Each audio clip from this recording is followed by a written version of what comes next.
Hi guys, welcome back. So today's video is on this Medusa look.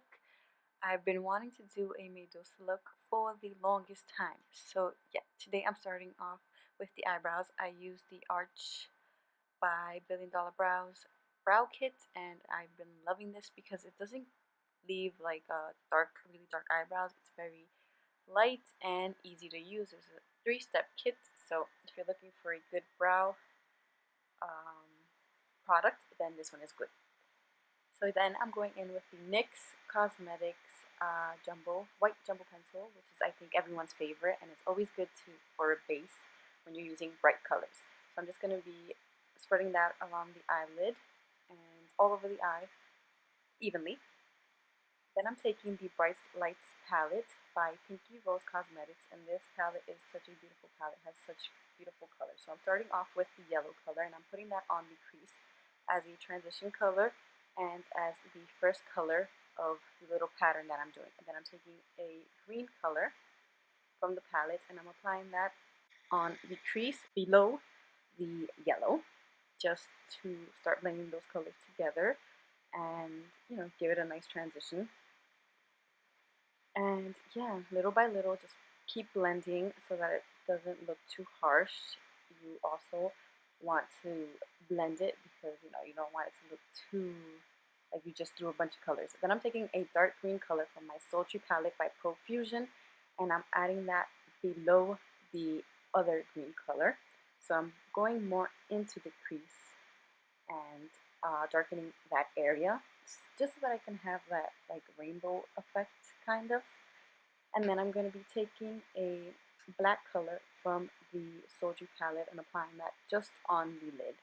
As you can tell, I'm going in and blending those colors, a lot. So like I said, it doesn't look crazy. I like my eyeshadows well blended. So yeah, I'm blending. Here I'm adding that black that I told you guys before about, and I'm just applying that on the lid only. I'm not bringing that up or anything. Then I'm going to go in with the foundation, and I'm using the Colourpop No Filter foundation, and I'm in the color, I think it's 110 if I'm not mistaken. I'm going to be linking out everything down below, sorry. And then I'm taking my Stands Out Beauty Sponge, and I'm just going to be blending that out nice and smooth all over the face. This sponge, you don't even have to work with it. It's just magic. It does the job. So it's a beautiful sponge.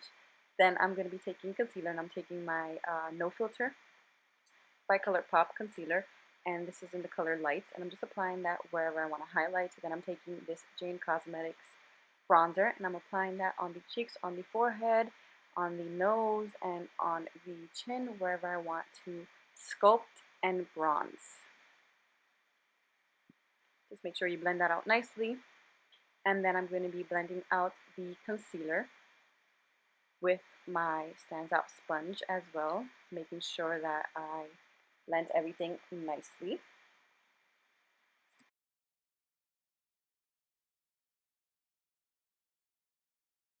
Then I'm going to be taking my Colourpop Cosmetics loose powder, and I'm going to be applying it under the eyes. I'm not going to let it bake, I just want it to set, so I'm going to be removing it quickly. Then I'm going to be taking the Pinky Rose Cosmetics palette again, and I'm just going to be applying those colors, the same exact colors that I used for the top of the lid. I'm going to be using it for the bottom of the lid, so I'm just going to be layering them little by little. So I'm taking the yellow, then I'm taking the green, then the darker green, then the black.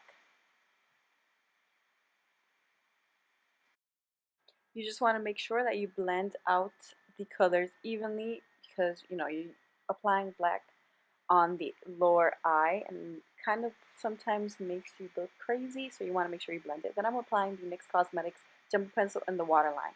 I'm also taking this headband, and this is going to be what I use for my snake scales. And usually people use like fishnets or whatever it is. I didn't have that in hand, so I just used this, and it worked perfectly.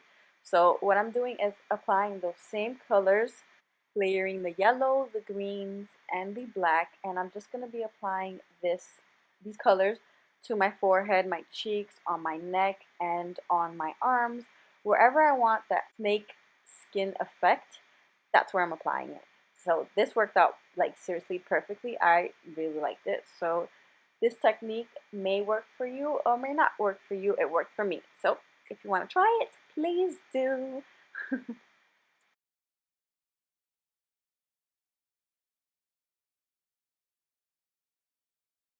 On top of the snakeskin, I'm applying the BH Cosmetics glitter, and this is a gold glitter, and it went so perfect. I loved it. And after that, I apply the Trophy Wife Fenty Beauty highlighter, and then I'm going to go in with a black lipstick, and I found this lipstick by Wet n Wild at Dollar Tree, so it was perfect because I don't really wear black lipstick like that, so that went perfect. And then I'm going to be applying an eyeshadow on top of the black lipstick because I wanted to give it a nice effect. And yeah, that's basically it. So if you recreate this look, please let me know. Please like, subscribe, and share if you really like this video. Give it a thumbs up, and I'll see you next time.